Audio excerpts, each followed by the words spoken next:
반갑습니다. 제가 채팅을 못 봐서 마이크 켜주시면 감사하겠습니다. 인사할 때는. 안녕하세요. 네, 안녕하세요. 그럼 시작할게요. 윙크 알고리즘 1주차 스터디. 저도 종이가 자기 소개하길래 한번 해봤어요. 저는 윙크 7대 기획차장이고, 이번에 제 5대 소프트웨어 융합대학 학생회장 정업으로 나오게 되었습니다. 스터디 괜찮으면 투표해주세요. 저는 뭐 이렇게 되고, 참고 자료는 이것이 코딩 테스트다. 이렇게 나동빈 씨라고 유튜브도 하시고 되게 유명하신 분인데 그분 서적도 참고했고, 그 다음에 저 알고리즘 문제 해결 전략. 저 책도 되게 베스트셀러거든요. 저것도 좀 참고를 했습니다. 그래서 우리 알고리즘은 지금 어디에 쓰일까요? 우리 학교에서 성적 매기는데도 쓸 거고, 뭐 여러분들 나중에라도 알고리즘 대회 같은 거 나가면 거기도 쓰일 거고, 그리고 뭐 대기업 입사나 뭐 어디 학교, 회사 들어갈 때도 코테를 보죠. 그리고 여러분들의 코딩 실력의 증진에도 되고요. 도움이 되고요. 그래서 여러분들은 무슨 언어를 써야 될까요? 너무 다양한 언어들이 있죠. C++를 쓰시는 분도 있을 거고, 자바, 파이썬, 코틀린, 스칼라 너무 많아요. 언어를 쓰는 건 여러분들 자유예요. 어떤 언어를 쓰든 여러분 자유인데, 다만 조금 추천해드리고 싶은 언어는 역시 C++이랑 파이썬이죠. 특히 코딩 테스트에 굉장히 유리한 언어들이에요. 그래서 여러분들이 혹시 이제 좀 언어 선택에 있어서 고민이 좀 되시는 분들을 위해서 언어별로 약간 장단점을 좀 가져와 봤는데, 일단 파이썬은 너무 배우기 쉬워요. 너무 배우기 쉽고 라이브러리가 너무 풍부하고, 저기 써 있는 대로 네, 문제가 되게 변칙적으로 많이 나오잖아요. 알고리즘 문제가. 근데 거기에 대한 대응이 확실히 쉽죠. 파이썬은 C++보다 훨씬 코드도 짧고, 그리고 제가 몰랐는데 카카오 같은 경우에는 이 서버랑 데이터 주고받는 이 통신, 그쪽 코드 짜는 것도 되게 꾸준히 나온대요. 그래서 그쪽 서버 짜는 것도 파이썬이 너무 편하고, 문자의 처리도 너무 쉽고, 저도 이번에 파이썬 했는데 너무 좋더라고요. 확실히 언어가. 그 다음에 채점 시스템이 파이파이 3를 지원할 경우에는 C++보다 실행 시간이 빠를 수도 있어요. 그 삼성 코딩 테스트에서는 파이파이 3를 지원한다고 하네요. C++은 실행 시간이 빠르죠. 네, 엄청 빨라요. 그리고 C++를 공부하는 과정에서 확실히 로우한 언어니까 컴퓨터의 내부 동작 구조를 파악할 수가 있어요. 이게 나온 지 워낙 오래되다 보니까 참고할 자료들도 엄청 많아요. 사실 이렇게 놓고 보면 제가 너무 파이썬을 추종하는 것 같은데, C++ 아마 혹시 알고리즘 수업 들으시는 분 계신가요? 아니면 들었었거나? 저희 학교? 제 채팅창을 못 봐서 답답하네.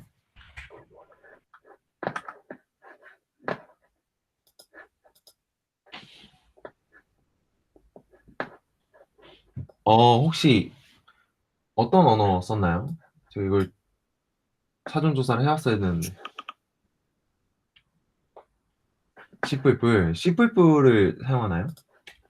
아, 언어, 뭐 파이썬 써도 된다거나 그런 건 없나요? 수업에 C++. 알고리즘 들어야 되니까 뭐 C++ 하는 것도 유리할 수도 있죠. 근데 이거 뭐 언어는 자유입니다. 저희 진행 방향은 8개 이제 알고리즘 유형으로 나갈 건데요. 그리디, 구현, DFS, BFS, 정렬, 바이너리 서치, 다이나믹 프로그래밍, 차단 경로. 어, 그래서 이거를 다 하려면은 우리가 쉴 수가 없어요. 제가 시험 기간 때 그 시험 보는 주 1주 정도? 1주 정도만 쉬고 아무래도 스터디를 진행해야 될 것 같아요. 그때는 과제 양을 제가 좀 유동적으로 유도리 있게 조절을 해 보도록 할게요. 어차피 스터디 시간이 엄청 길지가 않아서 알고리즘 스터디 특성상 애초에 스터디 특성상 여러분들한테 뭐 가르쳐 주는 것도 아니고 이제 여러분들이 막 코드 리뷰하고 자기 알고리즘 소개하고 뭐 그런 게 주가 되다 보니까 그렇게 스터디 시간이 길진 않을 거예요.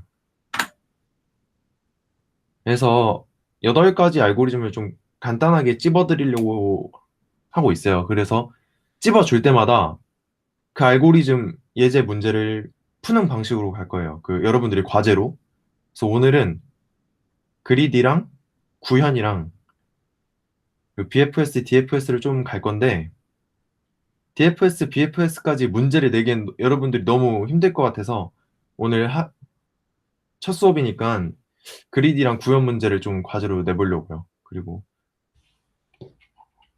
지금 이렇게 진행 방향을 다 나가면은 여러분들한테 뭐 진짜 실제 백준 문제나 우리가 백준에 가서 풀든가 아니면 프로그래머스 기업 코테를 같이 보는 거죠. 이제 일단 한 3주차까지는 그냥 제가 드리는 예제 문제를 풀어보는 방식으로 갈 거예요. 자, 그래서 그리디가 뭐냐? 그리디 알고리즘은 어, 현재 상황에서 가장 좋은 것만 고르는 알고리즘이에요. 너무 쉽죠? 저 다이스트라 알고리즘 같은 특수한 경우를 제외하고는 네. 20학번도 계실 텐데 저 다이스트라 알고리즘 몰라도 돼요. 네, 어쨌든 욕심은 저 탐욕법은 가장 좋은 것만 지금 쓸 수 있는 것 중에 가장 좋은 것만 고른 알고리즘. 이거는 사전에 외우지 않고 있어도 풀 수 있는 가능성이 높은 문제 유형이에요. 저 정렬이랑 최단 경로는 다 알고 있어야 되거든요. 어떻게 써야 되는지. 그래서 즉 이 창의력을 요구하는 그런 문제들이 많이 나와요. 그래서 뭐 기준에 따라 좋은 거를 선택하는 거니까 당연히 정렬 알고리즘이랑 짝을 이뤄서 문제가 출제가 되겠죠. 간단히 그러면 그리디를 리뷰를 해볼게요. 여러분들이 카운터 알바생이에요. 카운터에는 지금 여러분들이 거스름 돈으로 사용할 수 있는 돈이 500원, 100원, 50원, 10원짜리가 무한하게 지금 존재하고 있어요.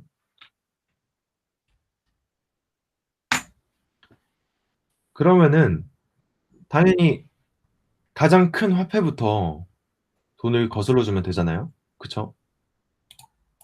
N1을 거슬러 줘야 할 때 500원으로 거슬러 줄 수 있는 만큼 거슬러 주고 그 다음 차례대로 주면 되지 않을까요? 스텝 1. 거스름 돈을 1260원을 줘야 돼요.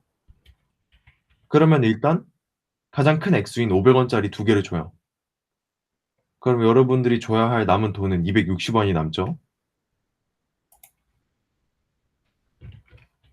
그 다음에 500원짜리 더 못 주니까 이제 100원짜리를 두 개를 줘요. 그럼 줘야 할 남은 돈은 60원이 남겠죠. 너무 쉽죠?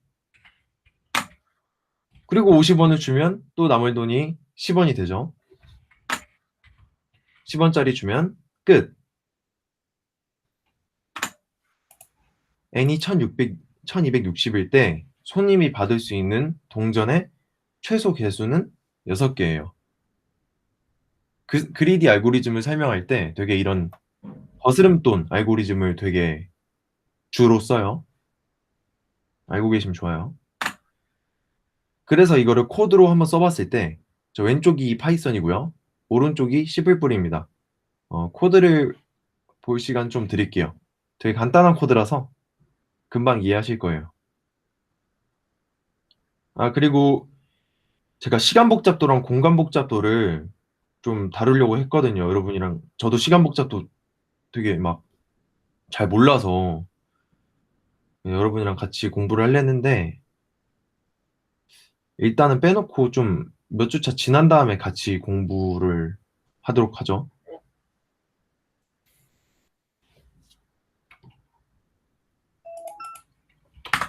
혹시 코드 이해 안 되시는 분 있나요? 설명 한 번만 해주실래요? 코드 설명이요. 네, 그게 좋을 것 같아요. 어, 자, 그대로예요. 제가 아까 설명한, 혹시 이거 전체 화면 안 하고 이대로 진행해도 될까요? 네, 잘 보여요. 화면이 안 보여서 답답해서. 어, 아까 우리가 줘야 될 돈이 1260원 있었어요. 그리고 우리가 지금 갖고 있는 동전의 종류는 500원짜리, 100원짜리, 50원짜리, 10원짜리가 있죠. 그리고 이 코인 타입을 폼을 돌려요. 이제 코인에 500원 넣고, 100원 넣고, 50원 넣고, 10원 넣고, 이런 식으로 돌아가는 로직이거든요. 그래서 1260에 이 나누기 두 개짜리 이거 연산자가 아예 내림을 해버리는 거거든요. 그러니까 몫이요? 네, 몫을 보여주는 건데, 네, 보여드리는 게 좋을 것 같네요.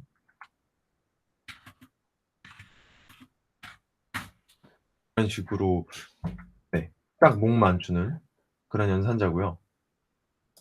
그래서 500원짜리로 다 되면은 다시 넘어가고 100원짜리로 100원짜리 다 되면 50원짜리 넘어가고 50원짜리 다 되면 10원짜리 넘어가서 결국 6이 나옵니다.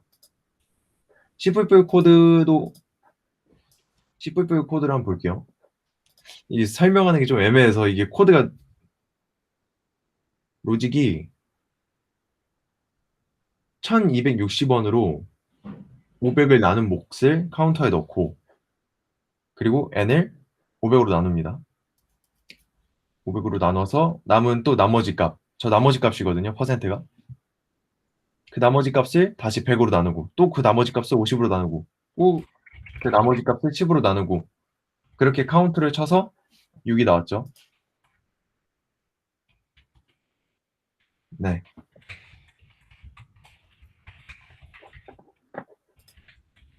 뭐 이 정도 로직이라고 볼 수 있어요. 혹시 설명이 부족했을 수도 있는 이해 안 되는 부분이 있나요?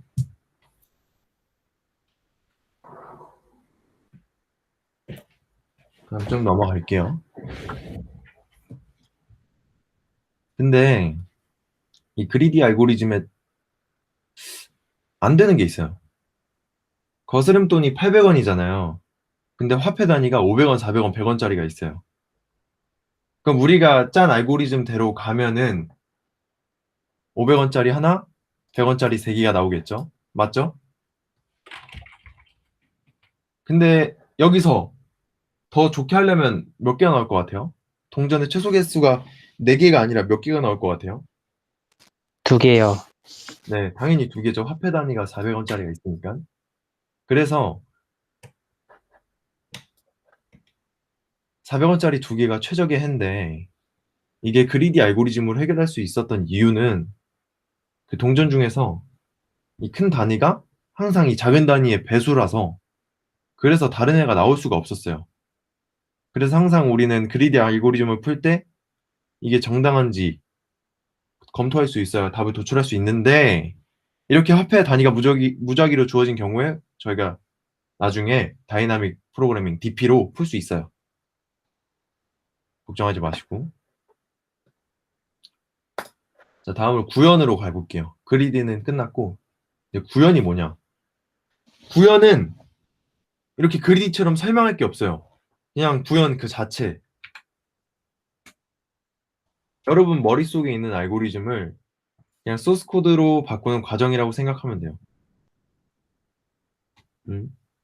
그냥 그래서 문법을 되게 잘 알아야 돼요. 구현 알고리즘은. 구현 알고리즘은 여러분들이 문법을 모르면은 풀기가 애매하죠. 뭐 특히 그 구현 부분은 대기업 코테에서 무조건 제일 많이 나오는 문제이기 때문에 구현 알고리즘은 좀 많이 풀어볼 거예요. 네. 저랑 많이 풀어볼 거니까 걱정하지 마시고 제가 과제로도 많이 내줄 거예요. 알고리즘은 계속 풀어보는 게 답이기 때문에. 그래서 이대로 넘어갈게요. 그 DFS, BFS 알고리즘. 저희가 오늘 다룰 마지막 알고리즘인데, DFS, BFS를 알기 전에 알아야 되는 것들이 몇 가지 있어서 그것만 좀 보고 넘어갈 거예요. 그 DFS, BFS까지 하기에는 아까 말씀드렸듯이 과제가 너무 많을 것 같아서 1주차 여러분들 과제 하는 거 보고 그때 좀 조절을 하려고 해요. 그 아마 우리 20학번 친구들은 다 처음 들어볼 텐데 한번 계속 가볼게요. 이 탐색이 뭐냐? 수많은 데이터 중에서 우리가 원하는 데이터만 찾는 과정이죠. 그리고 앞서 소개해드렸듯이 대표적인 탐색 알고리즘은 DFS, BFS가 있어요. 이거를 알기 위해서는 자료 구조인 스택, 큐, 그 다음에 저 리커시브, 제기가 기본으로 바탕으로 지식이 깔려 있어야 돼요. 그 다음에 자료 구조를 알아야 되겠죠. 스택이나 큐나 뭐 너무 많은 자료 구조들이 있어서 혹시 스택이랑 큐 같은 경우에는 제가 따로 다루지 않았어요. 그래서 우리 20학번 분이나 아니면 이 자료 구조를 수강하지 않으신 분들은 꼭 스택 큐 따로 공부를 좀 해주셨으면 좋겠어요. 근데 이거 공부하는데 진짜 얼마 안 걸리거든요. 개념이 너무 쉬워서. 여기서 또 파이썬을 추종하게 되는데 파이썬은 스택을 이용할 때 라이브러리를 사용하지 않아도 돼요. 파이썬의 리스트가 진짜 어마무시하거든요. C++의 벡터의 기능을 다 갖고 있어요. 그냥 넘어섰어요, 파이썬은. 너무 좋더라고요. 기본 리스트에서 그냥 어펜드 팝만 하면은 스택 자료 구조랑 아예 똑같이 동작해요. 아무것도 안 해도 돼요. 그냥 파이썬 기본 내장. 그냥 리스트에서 가능하고요. 큐 같은 경우에는 라이브러리 말고 저 컬렉션 모듈에서 대큐 자료 구조 활용하는 것이 일반적이라고 하네요. 대회에서. 저거 어떻게 쓰냐? 라이브러리 갖고 와서 저거 대큐 선언해주고 어펜드로 들어가서 그냥 팝 레프트로 해주면은 그냥 큐 자료 구조가 그냥 구현이 돼요. 지금 그 20학번 분들은 헷갈리시겠지만 꼭 다음 수업 전까지 스택 큐 기본 개념만 파악해 오셨으면 좋겠습니다. 제가 이거를 좀 재현을 한번 해볼게요. 잠시만요.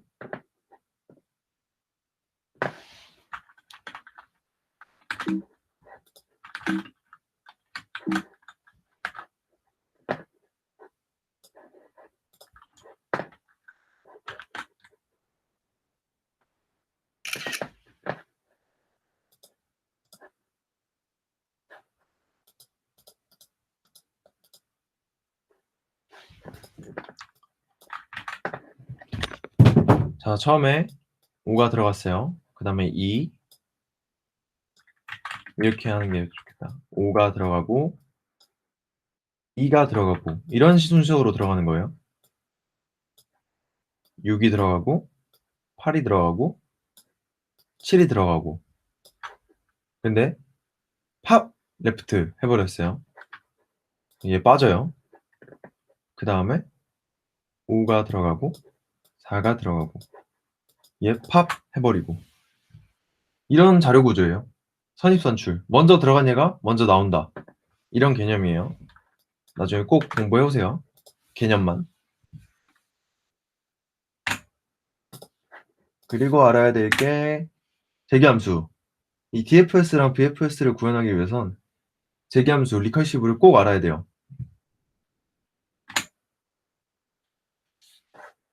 재기함수를 쓴 간단하게 제 대표적인 팩토리얼 리뷰를 해봤거든요. 확실히 재기함수를 이쪽이 재기함수고 이쪽이 반복문인데 재기함수가 더 간결하죠. 좀 이해하기는 힘든데 코드가 훨씬 간결해요. 그 이유가 이 수학의 점화식을 그대로 따왔기 때문이에요.